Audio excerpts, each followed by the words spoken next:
लेकिन ये खबर देश में चल रहे परिसीमन की चर्चा पे है। जी हाँ दोस्तों, तो अगर आप मेरे चैनल पे नए हैं तो पहले मेरे चैनल को लाइक करिए, सब्सक्राइब करिए और कमेंट करके बताइए कि आपको मेरा ये चैनल और मेरा ये प्रोग्राम आपको कैसा लगता है।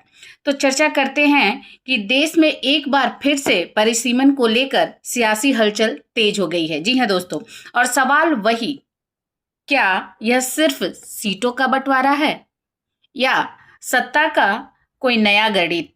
जी हाँ, जनसंख्या के आधार पे सीटों का जो पुनर्निर्धारण सुनने में ये जितना सीधा लगता है, असल में ये उतना ही जटिल है। जी हाँ, कुछ सवालों को समझना जितना मुश्किल होता है, उतना ही उसे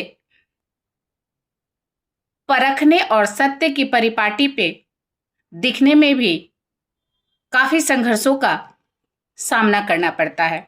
जी हाँ दोस्तों, कुछ राज्यों को इस परिसीमन से फायदा होगा तो कुछ को नुकसान भी। जी हाँ, और यहीं से शुरू होती है राजनीतिक की असली चाल। जी हाँ, क्योंकि दक्षिण के राज्य ये कह रहे हैं कि हमने जनसंख्या में नियंत्रण किया है, तो क्या इसलिए हमें ये सजा मिलेगी?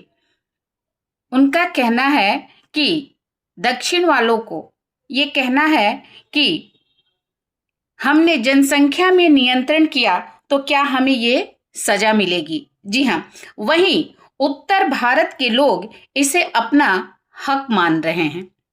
अब देखिए, सवाल यहीं पे दो विपरीत दिशाओं में काम कर रही है।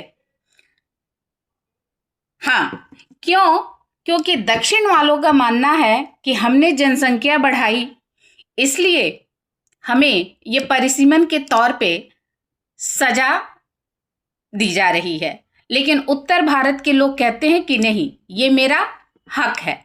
जी हाँ, क्योंकि वहीं जब उत्तर भारत के लोग अपना हक मांग रहे हैं, वो कहते हैं कि ये उनका हक है, तो अब सवाल ये उठता है कि क्या ये फैसला देश की एकता को मजबूत करेगा या नए विवादों को जन्म देगा।